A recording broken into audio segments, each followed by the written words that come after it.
Hi friends, welcome to our channel chicken mix. So ఈరోజు ఎపిసోడ్లో నాకు పెద్దగా హైలైట్ అయిన పాయింట్ ఏదైనా ఉందంటే ఒక హెయిర్ కండిషనర్ గురించి అనమాట. సో బాగా డ్రామాటిక్ అనేది డ్రామా అనేది ఈ ఎయిర్ కండిషనర్ పైన బాగా జరిగి ఉండే. సో మీలో మరి ఏమనిపించింది కింద కామెంట్ చేయండి. సో నేను నా ఒపీనియన్ షేర్ చేసుకుంటా. సో మెయిన్గా ఇంత పెద్ద ఈ చిరాకు రానికి one of the main reason ఎవరంటే సంజన గారు. సో సంజన గారు ఆ విధంగా రియాక్ట్ కాకపోతే దాన్ని చాలా లైట్‌గా తీసుకుంటే బాగానే ఉండు. బట్ తను చాలా పర్సనల్‌గా తీసుకొని, లేదు లేదు నేను ఇలానే ఉంటా, ఇలానే చేస్తా అని చెప్పేసరికి అది గోరంతర పోయేది కొండంత లెక్క అయిపోయిందనమాట. సో దాని ఫలితంగా ఏంటిది, తను నామినేషన్‌లో ఉంది. యునానిమస్‌గా ఓనర్స్ మొత్తం తనను నామినేట్ చేయడం జరిగింది. సో మరి ఇది ఏ విధంగా జరిగింది, అసలుకి ఈ ఎపిసోడ్‌లో జరిగిన సిట్యుయేషన్స్ ఏందనేది మనం వీడియోలో మాట్లాడుకుందాము.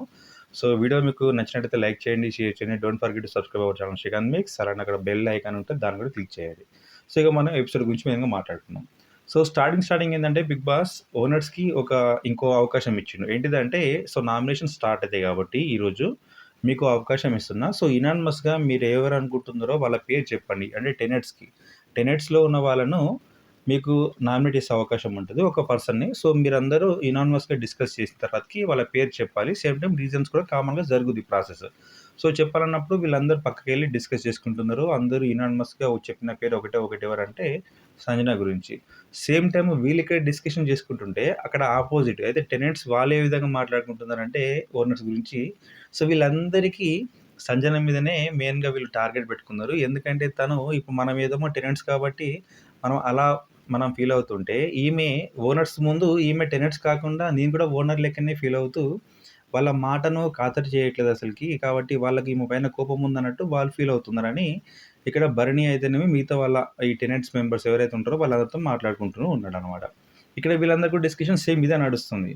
సో సంజన గురించి ఏంది ఇక్కడ వితౌట్ ఇక్కడ వాళ్ళ పర్మిషన్ తీసుకోకుండా హౌస్‌లోకి రావడం అయితేనేమి, అలానే కొంచెం మాట మార్చడము, లేకపోతే చెప్పిన మాట చేయకపోవడము. సో అలానే ఇంకేంటిది,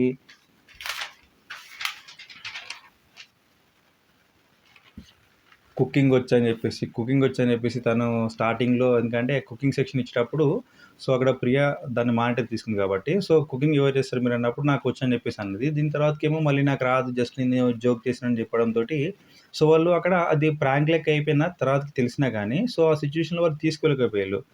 అట్లా మాట్లాడడం ఎందుకు, మళ్ళా ఈ విధంగా చెప్పడం ఎందుకని చెప్పేసి వాళ్ళకి నచ్చలేదు. సో అదొక రీజన్. ఒక్కొక్కరు ఒక రీజన్ మాట్లాడుతున్నారు. సో అలానే ఇక మళ్ళీ అందరూ ఇక్కడ చెప్పినంక వాళ్ళ యునానిమస్‌గా వాళ్ళ పేరైతే అనౌన్స్‌మెంట్ చేసిర్రో తర్వాతకి ఇక వీళ్ళకి ఉంటారుగా టెనెంట్స్ ముందు కూడా చెప్పిర్రనమాట. సో చెప్పుకుంటా సో సేమ్ టైమ్ వీళ్ళు బ్యాక్ బిచ్చింగ్ అని సో ఇట్లా మాట్లాడుకుంటది, అట్లా మాట్లాడుకుంటది. ఎందుకంటే మైక్ అని కరెక్ట్‌గా రీడింగ్ చేయట్లేదు. సో అందరి మైక్ ఏమో ఇక్కడ మాకు జస్ట్ మనకిక్కడ ఉంటే, తనేమో మైకు ఇట్లా వేరే డిస్టెన్స్‌లో పెట్టుకొని మాట్లాడుతది. సో ఇలాంటి సిట్యుయేషన్‌లో మాకు అది బిగ్ బాస్ నుంచి కూడా ఆల్రెడీ కొన్ని ఇట్లా మాట్లాడిండు. సో మీకు వాయిస్ అనేది కరెక్ట్ రావట్లేదని చెప్పేసి. సో ఇలా మీకు తెలిసినా ఇలాంటివి చేయకూడదని తెలిసినా కూడా మీరు చేయడం అనేది కరెక్ట్ కాదు అని చెప్పేసి ఇలాంటి అన్ని రీజన్స్ కలిపి మేమైతే మేము నామినేట్ చేస్తున్నాం డైరెక్ట్‌గా అని చెప్పేసి చెప్పిర్రనమాట. సో ఆ టైంలో తను ఏమనిపించిందంటే, తనకు సంజనకి ఈ మాట అయితే నచ్చలేదు. బ్యాక్ బిచ్చింగ్ అంటే ఈ వర్డ్ కాదు. ఈ వర్డ్ చాలా పెద్ద బూతు పదము. ఈ పదాన్ని నా మీద మీరు మాట్లాడడం అయితే కరెక్ట్ కాదు. సో నాకు ఏంటిది ఇట్లా మాట్లాడడం నా ఫీల్డ్‌లో కాదు, లేకుంటే నా స్కూల్ అది కాదు. కాబట్టి ఇలాంటి మాటలు మాట్లాడొద్దు అంటే అక్కడ ఎప్పుడైతే ఈమె రియాక్ట్ అయ్యి ఆ విధంగా మాట్లాడొద్దని చెప్పేసరికి సో ఒకవైపు ప్రియ అలానే శ్రీజ. సో వీళ్ళిద్దరు కూడా కొంచెం షాక్ అవుతుండే. అదేంది జస్ట్ క్యాజువల్‌గా అందరం మాట్లాడుకునే మాటే కదా, దాంట్లో పెద్ద తప్పేముందన్నట్టు వాళ్ళు అనుకుంటున్నారు. కాకపోతే ఆ వర్డ్ తనకు నచ్చట్లేదు మెయిన్‌గా. సో ఈ బ్యాక్ బిచ్చింగ్ అనేది అసలు నాకంత అవసరం లేదు. సో నాకంటూ ఒక ఐడెంటిటీ ఉంది. నేను మళ్ళీ ఏదో ఇప్పుడు మీ మధ్యలో ఏదో నేను మాట్లాడుకోవాల్సిన అవసరం నాకేందన్నట్టు తన వర్షన్ మాట్లాడుతుంది. సో ఈ టైంలో అక్కడ ఫ్లోరసైన్ వచ్చేసి తనకు చెప్తుండే అనమాట. ఏమని చెప్తుంది, ఇక్కడ ఒకవైపు తను బాధపడుతుంటే ఈ పెద్ద బూతు పదం అన్నట్టు తాను ఆ ఒక మాటను దీన్ని హైలైట్ చేసే ప్రయత్నంలో ఉంటుంటే, సో ఇక్కడ టెనెంట్స్‌లో ఉన్నటువంటి ఫ్లోరసైన్ కూడా వచ్చేసి దట్స్ నాట్ ఏ బూతు పదం అన్నట్టు తను మాట్లాడుతుండే. కాకపోతే అనక ఆ పదం మీరు మాట్లాడుకోండి. బట్ నాకు ఇబ్బంది ఏం లేదు. మీతో నాకు మంచి రిలేషన్‌షిప్ ఉంది.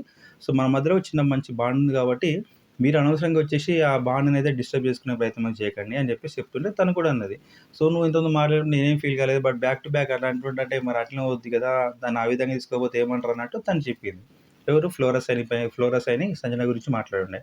సో మాట్లాడుతుంటప్పుడు కానీ నేను ఆల్రెడీ దానికి సారీ చెప్పినా, మళ్ళీ ఆ టాపిక్ తీసుకురావాల్సిన అవసరం ఏమొచ్చిందని చెప్పేసి మళ్ళీ వీళ్ళ మధ్యలో గొడవైంది. గొడవైన తర్వాతకి ఇక ఎటీసీ ఇక్కడ టాపిక్‌లో ఆ పదం కరెక్ట్ కాదని జెప్పేసి తను ఫీల్ అవుతుండే. సో, మిగతా హౌస్‌మేట్స్ అందరైతేనేమి ఇంక్లూడ్ నేను కూడా సో, బ్యాక్ బిచింగ్ అంటే పెద్ద బూతయితే కాదు. ఎందుకంటే ఒక పర్సన్ గురించి డైరెక్ట్ మాట్లాడకుండా బ్యాక్‌లో అంటే తనకు తన ముందేమో మంచిగా మాట్లాడి లేకుంటే తను లేనప్పుడు తన గురించి మనం వేరే విధంగా మాట్లాడుకోవడాన్ని కామన్‌గా ఆ విధంగా అంటారు. సో, మన వెనుక గుసగుసలు మాట్లాడుకోవడం ఇదంతా దాని కిందకొస్తుంది. ఇంగ్లీష్‌లో అట్లా మాట్లాడతారు. బట్ తనేమనుకుంటుందంటే ఇది పెద్ద భూత పదం కాబట్టి ఇలాంటి భూత పదాన్ని నా మీదకి అనువదిస్తే నేను ఒప్పుకోనన్నట్టు ఆమె వర్షన్ ఆమె చెప్తుంది. సో, ఆమె వర్షన్‌లో తప్పే లేదు. కాకపోతే ఏందంటే ఇక్కడ వీళ్ళు చెప్పినప్పటికి కూడా తన వర్షన్ తనదే కరెక్ట్ అని అనుకునే విధానం అనేది కొంచెం ఇబ్బందిగుండే. సో, అదే పాట మీద తను స్టాండ్ అవ్వడం అనేది పెద్దగా ఇబ్బందయింది. ఇక్కడి నుంచి స్టార్ట్ అయిపోయింది ఇంకో ఇష్యూ ఒకటి. ఏది మనం స్టార్టింగ్‌లో మాట్లాడుకున్నాం గదా! ఏంటిది హెయిర్ కండిషనర్ గురించి. సో, ఇక్కడి నుంచి స్టార్ట్ అయిపోయింది. ఇక్కడ వీళ్ళ మధ్య డిస్కషన్‌లో ఈమెను నామినేట్ చేసిన తర్వాతకి అక్కడ ఫ్లోరస్ అయిన మధ్యలో వచ్చేసి అది పెద్ద వర్డ్ కాదు. అంత దాని పెద్ద భూత పదం కాదు. ఎందుకంత నువ్వు సీరియస్‌గా తీసుకుంటున్నావు. లైట్ తీసుకొని చెప్పడము. సో, ఆ పదం నువ్వు వింటావేమో బట్ నా స్కూల్ అది కాదని చెప్పేసి. సో, వీళ్ళ మధ్య డిస్కషన్ జరిగిన తర్వాతకి ఈ ఆర్గ్యుమెంట్ అనేది వీళ్ళ మధ్య పెరిగింది. చిన్నగా పెరిగిందనమాట. పెరిగిన తర్వాతకి సంజన కూడా ఒకంత చాలా బ్యాడ్‌గా ఫీల్ అయిపోయింది. ఏందంటే నేను ఎవరెవరు సాఫ్ట్ కార్నర్ అనుకుంటున్నానో వాళ్ళందరూ ఇప్పుడు నాకు అగైనిస్ట్‌గా మారిపోతున్నారా అని చెప్పేసి తను ఫీల్ అయింది. లోన్‌లీగా ఫీల్ అవుతుండే. సో, దీని తర్వాతకి జరిగిన సిట్యుయేషన్ ఏందంటే ఆమె ఫ్లోరసైన్ ఏమో ఆల్రెడీ 'సోల్జర్ కళ్యాణ్' ఇచ్చిన వర్క్ ఏంటిది వాష్‌రూమ్ క్లీన్ చేయడము. సో, వాష్‌రూమ్ క్లీన్ చేసే పరిస్థితి తనదనమాట. సో, అక్కడ పోతుంటే అక్కడ మెన్స్ వాష్‌రూమ్‌లో ఏమో సో, అక్కడ ఎయిర్ కండిషనర్స్ అక్కడ కింద ఉండడము. సో, ఆమె తనకు అంత కంఫర్ట్ అనిపించలేదు. ఎందుకంటే నేను ఓన్లీ వాష్‌రూమ్ క్లీన్ చేయాలి. అంతేగాని వీళ్ళు ఎక్కడ పడితే వీళ్ళు వాడుకున్న ఈ డబ్బాలు, షాంపూలు, సోపులు నేను క్లీన్ చేయడం ఏందన్నట్టు తనొచ్చేసి కంప్లెయింట్ చేస్తుందిక్కడ. ఎందుకంటే అక్కడ వచ్చేసి మాట్లాడినంక అక్కడ సంథింగ్ బాటిల్స్ ఉన్నాయి, ఎయిర్ కండిషనర్స్ ఉన్నాయి. మరి ఎవరియి అని చెప్పేసి అంటే అవి నావేరా అని చెప్పేసి తను మాట్లాడము. సో, అలాంటివి పెట్టకు. స్నానం చేసిన తర్వాతకి నువ్వు తర్వాతకి ఉపయోగించినంక వాటిని తీసుకుపోయి మళ్ళా నీ ప్లేస్‌లో నువ్వు పెట్టుకో. అక్కడెందుకు మళ్ళా వేరేటోళ్ళొచ్చినప్పుడు ఇబ్బందయిద్ది గదా! అంటే అది అందరూ వాడుకోనీకే కదా! వాడుకుంటే ఇబ్బందేముందంటే లేదు లేదు అట్లొద్దు. సో, ఎవరు చేసినా కూడా కామన్‌గా స్నానం చేసినా, ఏం చేసినా ఎయిర్ కండిషనర్ వాడినా లేకుంటే సంథింగ్ ఏదో ఒకటి లోషన్స్ వాడినా కూడా తర్వాత బయటికెళ్ళి తీసుకెళ్తున్నారు. సో, నువ్వు కూడా ఆ విధంగా చెయ్యి అని చెప్పేసి అంటే నేను సర్వెంట్ కాదు ఎవరికని చెప్పేసి తను మాట్లాడుతుంది. ఎందుకంటే తను జస్ట్ ఓన్లీ పనిష్మెంట్ కూడా కాదు. జస్ట్ టాస్క్ అదొకటి. సో, 1 వీక్ మనకు హౌస్‌లోకొచ్చిన తర్వాతకి నాకు సార్ చెప్పిన విధంగా అలానే సో, వీళ్ళకిచ్చిన టాస్క్ వీళ్ళతోటి పని చేపించుకోవాలి యాస్ ఎ మానిటర్‌గా. కాబట్టి నేను సర్వెంట్ కాదు మీ అందరికి అని చెప్పేసి తను చెప్పే ప్రయత్నం చేస్తుండే. బట్ ఈమె తీసుకునే విధానం ఏ విధంగా ఉందంటే, సో, నువ్వు నాకు పర్సనల్ సర్వెంట్ అని నువ్వు మాట్లాడుతున్నావు. అట్లా ఎట్లా మాట్లాడగలుగుతావు అని చెప్పేసి తిను అర్థం చేసుకొని లేదు లేదు ఇది ఆల్రెడీ తన మైండ్‌లో ఉంది. ఏంటిది నేను మాట్లాడిన మాట. సో, బ్యాక్ బిచ్చింగ్ అని. సో, అప్పటి నుంచి తన గురించి కొంచెం ఆ రైవల్రీ అనేది మనసులో ఉండే సంజనకు. సో, దాన్ని ఇక్కడ అడ్వాన్స్ తీసుకొని కొంచెం నేను మాట్లాడేటప్పుడు నువ్వు మాట్లాడకు. సో, నాకు కొన్ని ఎథిక్స్ ఉంటాయి, వాల్యూస్ ఉంటాయి. మధ్యలో ఎందుకు నువ్వు డిస్టర్బ్ చేస్తున్నావు? నేను చెప్పినప్పుడు నేను వింటున్నా గదా! నువ్వెందుకు మాట్లాడుతున్నావు? సో, ఇలాంటి డిస్కషన్స్ జరుగుతున్నాయనమాట. సో, ఇది చిన్నగా అయిపోయి మొత్తం పెద్ద ఇష్యూ అయిపోయింది. సో, పెద్ద ఇష్యూ అయిపోయిన తర్వాత తనకు కొంచెం వాదించేసరికి ఫ్లోరాసిన్ ఏం చేసింది ఏడ్చుకుంటూ పోయిందక్కడికి. ఎక్కడికి మెయిన్ హౌస్‌లోకెళ్ళింది. వెళ్ళిన తర్వాతకి అక్కడ ఈ వాష్‌రూమ్ క్లీన్ చేసుకునే మానిటర్ ఎవరుంటారో అక్కడికి పోయి తనతోటి ఈ విషయం మొత్తం చెప్పిందనమాట. గిది జరిగింది, గిది జరిగిందని చెప్పేసి. సో, ఇక్కడ ఈ విషయాన్ని వీళ్ళందరూ ఇక్కడ కళ్యాణ్ యాస్ ఎ మానిటర్‌గా ఎందుకంటే వర్క్ చేపించాల్సిన రెస్పాన్సిబిలిటీ నా మీద ఉంది. బట్ మీకు వర్క్ అసైన్ చేసిన తర్వాతకి మీరు చేయాలి. చేయకపోతే డెఫినిట్‌గా మళ్ళీ రేపటి రోజు నాకు సార్ వచ్చినప్పుడైనా లేకపోతే బిగ్ బాస్ త్రూ అయినా కూడా నాకు పనిష్మెంట్ పడే అవకాశం ఉంటది. సో, మీ వల్ల ఎఫెక్ట్ అయ్యేది నేను కాబట్టి ఖచ్చితంగా నాకిచ్చిన వర్క్‌ని చేపిచ్చే బాధ్యత నా మీద ఉంటది. సో, మీరు ఖచ్చితంగా నేను చెప్పిన రూలే మీరు పాటించాలని చెప్పేసి చెప్తుండే అక్కడ. అయినప్పటికి లేదు లేదు నేను ఇలానే ఉంటా, నేను ఇట్లనే ఉంటా. సో, మీకు ఇబ్బంది ఉండొచ్చు. బట్ నాకది ఇబ్బంది కాదని చెప్పేసి నేను పట్టిన కుందేలుకి మూడే కాళ్ళన్న రకం లెక్క సంజన చేయడం అనేది అందరికి చిరాకేసింది మెయిన్‌గా. నాట్ ఓన్లీ ఇక్కడ ఓనర్స్ అని కాదు. టెనెంట్స్ తనతో ఉండేవాళ్ళు కూడా చాలామంది కరెక్ట్ కాదు. సంజన ఆ విధంగా చేయడం కరెక్ట్ కాదని చెప్పేసి తన అందరూ అగెయిన్స్ట్‌గా మాట్లాడిల్లు. ఇన్‌క్లూడింగ్ భరణి కూడా అంతే. అందరూ అదే మాట్లాడుతున్నారు. ఎందుకంటే సో, ఈవెన్ అక్కడ తను ఒక పెద్ద అక్కడ జడ్జిమెంట్ ఒక డెసిషన్ తీసుకునేంత వరకు కూడా ఎళ్ళింది. సో, సంజన చేసిన బిహేవియర్ వలన సో, మిగతా లేడీస్ ఎవరైతే ఉంటారో వాళ్ళందరూ నెక్స్ట్ ఉన్న ఉపయోగాన్ని దానికి అవైలబిలిటీ దానికి ఉంటది కాబట్టి కామన్‌గా వాళ్ళకు. అది ఉపయోగించుకునే అవకాశం లేకుండా పోయుండే అనమాట. బట్ ఆఖరికైతే మొత్తానికి తనకెన్ని చెప్పినా ఆఖరికైతే తను కన్విన్స్ అయిపోయింది. బట్ పెద్ద లాంగ్ బాటిదే అనమాట. సో, వాళ్ళ మధ్యలో ఆ డిస్కషన్ జరిగిన తర్వాతకి కాంప్రమైజ్ అయిపోయింది. అదనేది కొంచెం కరెక్ట్ కాదనిపించేసి ఉండే నాకైతే. ఎందుకంటే అంతలా మాట్లాడాల్సిన అవసరం లేదు. ఎందుకంటే ఒక వర్షన్ ఎంతవరకు ఉండాలో అంతవరకు ఉంటే బాగుండు. బట్ తను కొంచెం ఓవర్ చేసినట్టు నాకనిపించింది. సో, దీని తర్వాతకి ఇంకో వర్షన్ ఏందంటే సో, ఎలాగో తెలుసు కదా ఆల్రెడీ. ఈ ఓనర్స్‌కేమో టెనెంట్స్ కుకింగ్ చేస్తారు. సో, మరి టెనెంట్స్‌కి ఎవరు బిగ్ బాస్ ఇస్తాడు.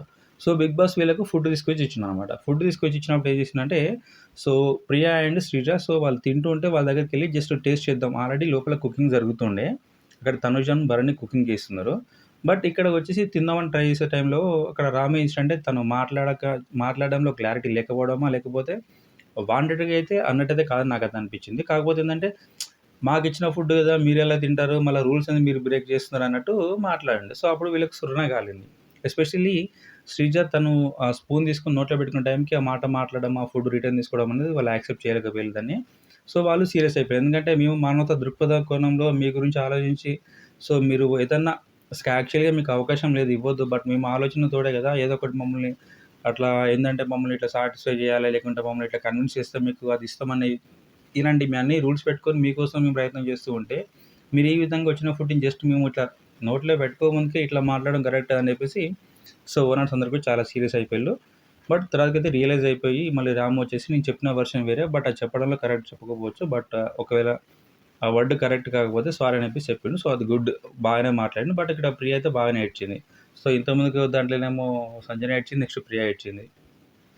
సో, దీని తర్వాతకి అనిపించింది. ఎందుకంటే పాపం రాముకైతే ఈ క్లాత్స్ వాషింగ్ కాబట్టి సో, వీళ్ళందరూ ఇడిచిన బట్టలు మొత్తం ఇంతకుముందుకు వాషింగ్ రూమ్‌లో సో, పిండేటోడు కావచ్చు. మనకి ఎందుకంటే పెద్దగా హైలైట్ చేసి చూపించలే. బట్ ఈరోజు ఎపిసోడ్‌లో అయితే మొత్తానికి గార్డెన్ ఏరియాలోనే పెట్టిల్లబ్బా తనకైతే బట్టలు పిండేది. సో, మనం కామన్‌గా మనం విలేజ్‌లో అయితేనేమో సిటీలో అయితేనేమో కాలనీకి వచ్చినప్పుడు సో, ఒక మన పిల్లర్‌కి పైపు పెడతారు కదా! సో, అలానే ఇక్కడ ఒక సెటప్ చేసేసి సో, ఇక్కడ పిండు అని చెప్పేసి తనకైతే ఈరోజు వీడియోలో చూపించిల్లు. అది కొంచెం మరి ఓవర్ అనిపించింది. కాకపోతే ఏం లేదు ఇక పనిష్మెంటే పనిష్మెంటే. మన ఇంట్లో పిండుకున్నా అందరికి తెలుస్తది. బట్ తక్కువ తెలుస్తది. ఇక్కడ అందరూ చూస్తున్నారు మెయిన్‌గా చెప్పాలంటే. సో, నెక్స్ట్ ఇగ ఫ్లోరసెన్ గురించి ఆల్రెడీ చెప్పిన. ఎందుకంటే ఆ ప్రాబ్లమ్ గురించి మాట్లాడుకున్నాం. వాళ్ళ మధ్యలో ఇష్యూ జరగడము చిన్న చిన్నగా అయిపోయి పెద్ద తుఫాన్ లెక్క అయిపోయింది. సో, దాని తర్వాతకైతే నెక్స్ట్ ఏందంటే తనూజ కొంచెం ఏడ్చింది. ఎస్పెషల్లీ దేని గురించి అని చెప్పేసంటే అక్కడ కుకింగ్ సెక్షన్ దగ్గరికొచ్చినప్పుడు సో, రైసు అక్కడ రైస్ కుక్కర్‌లో రైస్ పెడుతుండే కరెక్ట్ క్వాంటిటీ తెలవదు. రైస్ ఎన్ని పెట్టాలని తెలవదు. అంటే ఎగ్జాక్ట్‌గా 2 గ్లాసెస్ రైస్ పెడితే వాటర్ ఎన్ని పెట్టాలని తెలవదనమాట. ఆ టైంలో సో, వాళ్ళకి డౌట్ ఉన్నప్పుడు వాళ్ళని అడిగినప్పుడు అక్కడ హరీష్ వచ్చేసి కొంచెం డిస్కస్ చేసిండు. లేదు ఒకసారి ఎందుకు పెట్టినావో చెప్పు నేను ఎగ్జాక్ట్ చెప్తా. ఎందుకంటే నాకు కూడా ఇంట్లో అలవాటు ఉంది అని చెప్పేసి చెప్పుండే. కాకపోతే ఏందంటే ఇక్కడ చిన్న చిన్న ఇష్యూస్‌ని కూడా వీళ్ళు కొంచెం మరీ పర్సనల్‌గా తీసుకొనైతే వీళ్ళు ఫీల్ అవుతున్నట్టు నాకు అనిపించుండే. సో, ఇక్కడ కూడా తనుజ ఫీల్ అయిన మాటలో వాస్తవం. ఖచ్చితంగా తను ఫీల్ అయిందంటే ఎందుకంటే ప్రతిసారి కూడా వీళ్ళ దగ్గర నుంచి ఒక వెర్షన్ తీసుకొని తను చేసింది. కాకపోతే ప్రతిసారి ఇంత చేసినా కూడా నాకు రెస్పెక్ట్ లేదు, ఏం లేదు. నన్నంత చిన్న చూపు లెక్క తీసేయడం కరెక్ట్ కాదన్నట్టు తను ఫీల్ అయిందని నాకు అనిపించింది. సో, మరి మీరేమనుకుంటారో మాట్లాడండి. సో, ఇంకోటేందంటే ఇక్కడ సంజన కూడా కొంచెం చెప్పాను కదా! సంజన ఈరోజు ఎపిసోడ్‌లో చాలా హైలైట్ అయిపోయిండే. ఒకవైపు కండిషనర్, హెయిర్ కండిషనర్ ఒకవైపు హైలైట్ అయితే, నెక్స్ట్ హైలైట్ అయిందేమో ఇక్కడ సంజన. ఎందుకంటే జస్ట్ ఆ కండిషనర్ కోసము వీళ్ళందరూ హౌస్‌మేట్స్ అందరితో ఆర్గ్యుమెంట్ పెట్టేసింది. సో, మళ్ళీ ఇమాన్యుయల్‌తో ఒక మాట మాట్లాడుతుంది. లూజ్ టాక్ చేస్తుంది. ఎందుకంటే దీన్నే బ్యాక్ పిచింగ్ అంటారు. ఎందుకంటే ఒక పర్సన్ మీ మధ్య డిస్కషన్ లేని పర్సన్ గురించి మీరు బ్యాడ్‌గా మాట్లాడడమే బ్యాక్ బిచింగ్ అయితది. మరి ఈ మాట ఇక్కడ ఆల్రెడీ ప్రియా అండ్ శ్రీజ మాట్లాడితేనేమో నేనది కాదు. సో, అలాంటి మాటలు నా మీదకి ఆపాదించకండి అని చెప్పేసి మాట్లాడిన సంజన ఇమ్మాన్యుయల్‌తో మాట్లాడుతుంది. ఇక్కడ సంజనకు శ్రీజ చూస్తుంటే నాకు సైకోదాని లెక్క కనబడుతుందని చెప్పేసి. సో, మరి తన గురించి తను లేనప్పుడు, తను లేనటువంటి సిట్యుయేషన్‌లో తన గురించి మాట్లాడడం అనేది డెఫినిట్‌గా నాకు తెలిసి అయితే ఇది బ్యాక్ బిచ్చింగే అంటారు. మరి ఇక్కడ సంజన వెర్షన్‌లో ఏమంటారో నాకైతే తెలీదు. మరి మీరేమనుకుంటున్నారో మీ వెర్షన్ ప్రకారం దీనికి మీకు మీరేమని కామెంట్ ఇస్తారో కామెంట్ చేయండి. సో, దీని తర్వాతకొచ్చేసినాక నామినేషన్స్. సో, ఈసారి ఎట్లనంటే నామినేషన్స్‌కి ఓనర్స్‌కైతే అవకాశం లేదు ఫస్ట్. అంటే వాళ్ళైతే నామినేషన్‌లో లేరు. కాకపోతే ఏందంటే వాళ్ళు ఓన్లీ జస్ట్ అబ్జర్వర్ లెక్క, పర్యవేక్షకులు లెక్క ఉంటారనమాట. సో, ప్రాసెస్ ఏందంటే ఒక యెల్లో లైన్ ఉంటది. ఇద్దరు మెంబర్స్ వస్తారు. బిగ్ బాస్ సెలెక్ట్ చేస్తాడు. ఇద్దరిని పిలిచిన తర్వాతకి ఆడ చిన్న ఒక టన్నెల్ లెక్క ఉంటది. ఆ టన్నెల్ నుంచి వీళ్ళు పాకుకుంటూ పోయి అక్కడ ఒకటి టేబుల్ పైన అది ఉంటదనమాట. సో, అక్కడ పోడియం పైన ఒక సుత్తి ఉంటది. సుత్తి తీసుకొని మిగతావి. సో, టెనెంట్స్‌లో ఎవరెవరు ఉంటే వాళ్ళందరి ఫోటోస్ ఉంటాయి అక్కడ. వాళ్ళ ఫోటోస్ ప్లేట్స్ ఉంటాయి. ఫోటో ప్లేట్స్ ఉంటాయనమాట. సో, ఆ ఫోటో ప్లేట్‌ని సెలెక్ట్ చేసుకొని ఎవరు ఇద్దట్లో వస్తారో ఓడిపోయిన వాళ్ళ ప్లేట్ పలగొట్టాలి. పలగొట్టిన తర్వాతకి మిగతా టెనెంట్స్‌లో ఎవరిని మీరు నామినేట్ చేయాలనుకుంటున్నారో వాళ్ళ పేరు చెప్పి రీజన్ చెప్పాలి.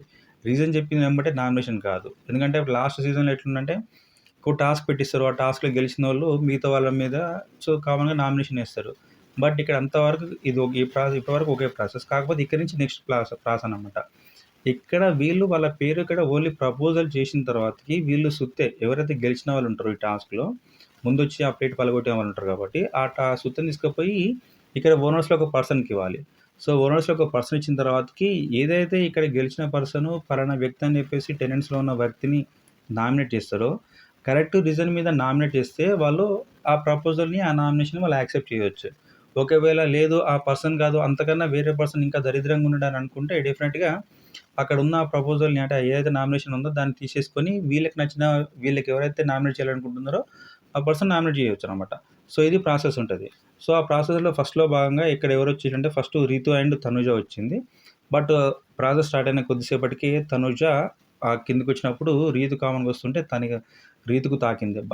సో, తనుజ తోటైతే కాదు. బట్ అది రీతుకే తాకిందనమాట.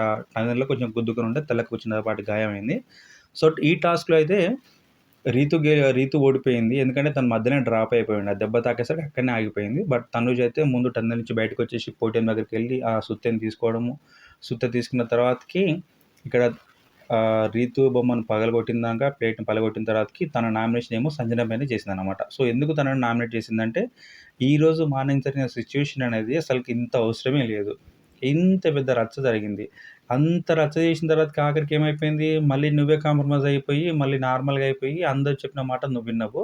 బట్ అదే మాట ముందు మాట్లాడుకుంటే ఇంత డిస్కషన్ జరిగి ఉండేదే కాదు కదా! అని చెప్పేసి తను చెప్పిందనమాట. సో, ఈ రీజన్ నాకేదో నచ్చట్లేదు అని చెప్పేసి అనేది. బట్ ఇక్కడ ఈ సుత్తి ఎవరికిచ్చిందంటే ఇక్కడ తనూజ పొయ్యి అక్కడ సోల్జర్ పవన్‌కి ఇచ్చిందనమాట. ఎందుకంటే సో, ఇప్పుడు ఏదైనా ఒక్కొక్కరి మీద రీజన్ చేసి మనం నామినేట్ చేయాలంటే ఆ రీజన్‌ని ఖచ్చితంగా వాళ్ళు యాక్సెప్ట్ చేసే పర్సన్ ఖచ్చితంగా అటువైపోళ్ళు దానికి కొంచెం దగ్గరగా ఉంటే బాగుంటదనమాట. సో, ఇక్కడ ఈ వాష్‌రూమ్ ఇష్యూ పెద్ద హైలైట్ అయింది కాబట్టి, సో, అది ఎవరు పడితే వాళ్ళకిస్తే మళ్ళా దాన్ని మేబీ వాళ్ళు యాక్సెప్ట్ చేస్తారో చేయరో తెలీదు. సో, అదే విధంగా తన ఆలోచన విధానం ప్రకారం ఏందంటే, ఖచ్చితంగా తనూజ నామినేట్ చేసినప్పుడు ఆ నామినేషన్ యాక్సెప్ట్ చేయాలంటే, దానివల్ల ఎఫెక్ట్ అయిన పర్సన్‌కి అంటే ఓనర్స్ ఉంటారు కాబట్టి వాళ్ళకి సుత్తిస్తే వాళ్ళు దాన్ని యాక్సెప్ట్ చేస్తారన్న ఆలోచనతోటి సో, తనైతే సుత్తి తీసుకుపోయి కళ్యాణ్‌కిచ్చింది. సో, తనైతే ఒప్పుకున్నాడు. నేను కూడా చెప్తున్నా కదా! సో, మీరు యాక్చువల్‌గా ముందు చెప్తే బాగుండు. ఇంత క్లియర్ అయితే అయిపోయి ఉండే. బట్ ఇది కరెక్ట్ కాదని చెప్పేసి. సో, అప్పుడు చెప్పింది. సో, మీరెంత లాస్ట్‌లో ఎంత కూల్‌గా మాట్లాడిల్లు, ఆ కూల్‌గా మాట్లాడడంతోటి నేను కన్విన్స్ అయిపోయినా. బట్ అదే విషయము అక్కడ ఫ్లోరసైని ముందే అంత కూల్‌గా మాట్లాడితే బానే ఉండు. బట్ ఆమె అంత ఓవర్‌గా మాట్లాడడం నాకు నచ్చలేదు. ప్రతిసారి సర్వెంట్ అంటే నాకు పర్సనల్ సర్వెంట్ ఆమె ఎందుకు అట్లా పోర్ట్రే చేస్తుందని చెప్పేసి తన వర్షన్ ఉండే. బట్ ఆమె ఆ విధంగా చేయడమే నేను అక్కడ అట్లా నేనున్నాను అంత స్ట్రాంగ్‌గా అదే మాట పైన స్టిక్ అనే ఉన్నా అని చెప్పేసి మాట్లాడుతుండే. బట్ ఇప్పుడు ఒకరితోటి జరిగిన డిస్కషన్ వల్ల మిగతా వాళ్ళందరిని ఇబ్బంది పెట్టడం అనేది ఎంత మాత్రం కరెక్ట్ కాదు. మీకేమైనా మాట్లాడాలనుకుంటే డైరెక్ట్ ఆ పర్సన్ తోటి ఎవరితోటైతే ఇబ్బంది ఉంటదో ఆ పర్సన్ తోటి మాట్లాడితే ఇంత ఇష్యూ ఉండదు కదా! బట్ ఇప్పుడు దానివల్ల ఏమైపోయింది, మళ్ళీ సెకండ్ ఇంకో నామినేషన్ కూడా జరిగింది. నెక్స్ట్ వచ్చేసేమో రామ్ అండ్ షష్ఠి. సో, వీళ్ళిద్దరిలో రాము గెలిచిండు. సో, రాము కొంచెం ఎర్లీగా టన్నెల్ నుంచి బయటకొచ్చేసి ఆ పోడియం దగ్గర నా సుత్తి తీసుకొని షష్ఠి ప్లేట్‌ని పలగొట్టిన తర్వాతకి తన నామినేషన్ ఏమో సుమన్ శెట్టి గురించి మాట్లాడిండు. సో, చెప్పినా కదా! సుమన్ శెట్టి గురించి ఆల్రెడీ మనం ఇంతకుముందుకు వీడియోలో కూడా మాట్లాడుకున్నాం. డే 1 రివ్యూ గురించి కూడా. సో, తనకు స్క్రీన్ స్పేస్ అనేది చాలా తక్కువుండే. నిన్న అసలు కనబడలే. బట్ ఈరోజు ఎపిసోడ్‌లో మేబీ ఒక 10 సెకండ్స్ ఏమో కనబడ్డాడు. అంతే తప్పించి పెద్దగా అయితే ఏం కనపడలేదు. దట్ టూ అక్కడ మాకు క్లాత్స్ లేవని చెప్పేసి అక్కడ రితుతోటి ఇక్కడ వాష్‌రూమ్‌లో ఉన్నప్పుడు మాట్లాడిన మాట తప్పించి కూడా మిగతా దాంట్లో ఎక్కడ కూడా తనైతే కనపడలేదు. సో, ఇక్కడ తను చెప్పింది కూడా అదొక పాయింట్ ఉంది. అలానే సో, మాతో కంపేర్ చేస్తే కొంచెం ఏజ్‌లో మీరు పెద్దోళ్ళు. సో, కాబట్టి అంత స్ట్రాంగ్‌గా ఉండరని నేను అనుకుంటున్నా. సో, అలాంటప్పుడు మీరు హౌస్‌లో ఉండడం కరెక్ట్ కాదని చెప్పేసి నేను అనుకుంటున్నా అని చెప్పేసి రాము అయితే సుమన్ శెట్టి పైన ఒకటైతే చెప్పిండనమాట. ఈ రీజన్‌తో నేను తనని నామినేట్ చేశాను అని చెప్పేసి. అలానే తన దగ్గర ఉన్న సుత్తి ఎందుకంటే ఈ నామినేషన్ యాక్సెప్ట్ చేయాలంటే ఫస్ట్ ఈయన సుత్తి తీసుకుపోయి అక్కడ ఓనర్స్‌కి ఇవ్వాలి. ఎవరికో ఒకరికి. వాళ్ళు ఇక్కడ రాము చెప్పిన రీజన్ కరెక్ట్ అనుకుంటేనే ఇక్కడ సుమన్ పైన సో, నామినేషన్ యాక్సెప్ట్ అయ్యిద్ది. లేకపోతే లేదు. సో, మిగతా ఎవరినో ఒకరిని అక్కడ ఓనరే నామినేట్ చేస్తాడు. ఇక్కడ రాము తీసుకుపోయిన సుత్తి ఎవరి మీద పడ్డదంటే ఎవరికిచ్చిండంటే హరీష్‌కి ఇచ్చిండు. సో, హరీష్‌కి ఇచ్చేసి చెప్పిందనమాట. చెప్తే హరీష్ కూడా అదే అంటుండు. ఏమంటుండు, సో, కరెక్టే సార్. బట్ మీరు చాలా మంచి పర్సన్. అందరూ చాలా పొలైట్‌గా ఉంటున్నారు. కాకపోతే ఈ హౌస్‌లోకి వచ్చేసినాక ఇలాంటివి అంటే కుదరదు. కొంచెం మీకు కూడా ఒక జీలన ఉండాలి. మీకు ఆటకొచ్చినప్పుడు మనం ఏందో ప్రూవ్ చేసుకునే విధానం ఉంటే బాగుండు. బట్ ఎక్కడనో మీరు మిస్ అయిపోతున్నారు. సో, అందుకనే అంటున్నా తప్పించి మిగతా విషయంలో మీరు చాలా గ్రేట్. దానికి నేనైతే యాక్సెప్ట్ చేస్తా అని చెప్పేసి చెప్పిండు. సో, అయిపోయింది. సో, దీని తర్వాత నెక్స్ట్ ఏందంటే బిగ్ బాస్ ఒక అవకాశం ఇచ్చిండు. ఆల్రెడీ ఇద్దరిని సెలెక్ట్ చేసినాక 2 టైమ్స్ 2 రౌండ్‌లు అయిపోయి మూడో రౌండ్ కోసం హరీష్ అండ్ కళ్యాణ్‌కి యాక్సెప్టేషన్. ఎందుకంటే ఫస్ట్ రౌండ్ అయిపోయేమో తనకు వచ్చిందనమాట. ఎవరికి హరీష్‌కి ఫస్ట్ కళ్యాణ్‌కొచ్చింది. సో, అక్కడ పోయి తనుజేమో కళ్యాణ్‌కిచ్చింది. సో, సెకండ్ రౌండ్ అప్పుడేమో రాము పోయి హరీష్‌కిచ్చిండు. సో, వీళ్ళిద్దరికీ పవర్ వచ్చిందనమాట. ఇంకోటేందంటే, ఇలా ప్రతిసారి ఎవరికైతే సుత్తొచ్చిందో వాళ్ళు సేఫ్ జోన్‌లో ఉంటారు. సుత్తి రాని వాళ్ళు ఓనర్స్ ఎవరైతే ఉంటారో వాళ్ళు డేంజర్ జోన్‌లో ఉంటారని చెప్పేసి బిగ్ బాస్ చెప్పిండు. నామినేషన్ స్టార్టింగ్ ప్రాసెస్ అప్పుడు. కాబట్టి వీళ్ళిద్దరికి ఇచ్చినంక వీళ్ళు మళ్ళా ఇంకొక పర్సన్ ఇద్దరిని సెలెక్ట్ చేసే అవకాశం అయితే వీళ్ళకుంటది. బట్ డేంజర్ జోన్‌లో ఉన్న వాళ్ళకి ఏం జరుగుద్దనేది సెకండరీ. మనకు దాని గురించి తెలవదు. సో, వీళ్ళిద్దరు చాలా డిస్కస్ చేసుకున్న తర్వాతకి వీళ్ళిద్దరు ఫిక్స్ చేసిందంటే ఇద్దరికీ సేమ్ స్ట్రెంత్ ఉంటే బాగుంటది. ఒకళ్ళు వీక్ ఇంకొకళ్ళు స్ట్రాంగ్ అనే వాళ్ళని తీసుకోవడం వల్ల వీక్ ఉన్నోడు ఓడిపోతే డెఫినెట్‌గా, స్ట్రాంగ్ ఉన్నోడు గెలుస్తాడు. అట్లా కాదని చెప్పేసి ఇక్కడ ఏజ్ పరంగా కొంచెము భరణి గారు కొంచెం ఉన్నా కూడా ఫిట్‌గా ఉంటాడు. అలానే ఇక్కడ పర్సనాలిటీ పరంగా చూస్తే ఇమాన్యుల్ ఏమో కొంచెం లావుగా ఉన్నప్పటికి కూడా కొంచెం ఏజ్ ఉన్నాడు కాబట్టి ఇద్దరికి డెఫినెట్‌గా అయితే సేమ్ ఉంటాయి వీళ్ళకి ఛాన్సెస్ అని చెప్పేసి వీళ్ళిద్దరినైతే సెలెక్ట్ చేయడం జరిగింది. సో, ఇందరితో అయితే ఇక్కడ ఈ ఎపిసోడ్ అయిపోయిందనమాట. సో, మరి దీని గురించి మీరేమనుకుంటున్నారో మీ ఒపీనియన్ కింద కామెంట్ చేయండి. అలానే వీడియో నచ్చినట్లయితే లైక్ చేయండి, షేర్ చేయండి. Don't forget to subscribe our channel. So, దీని తర్వాత మనం ఇంకా వేరే డిస్కస్ కూడా చేద్దాం.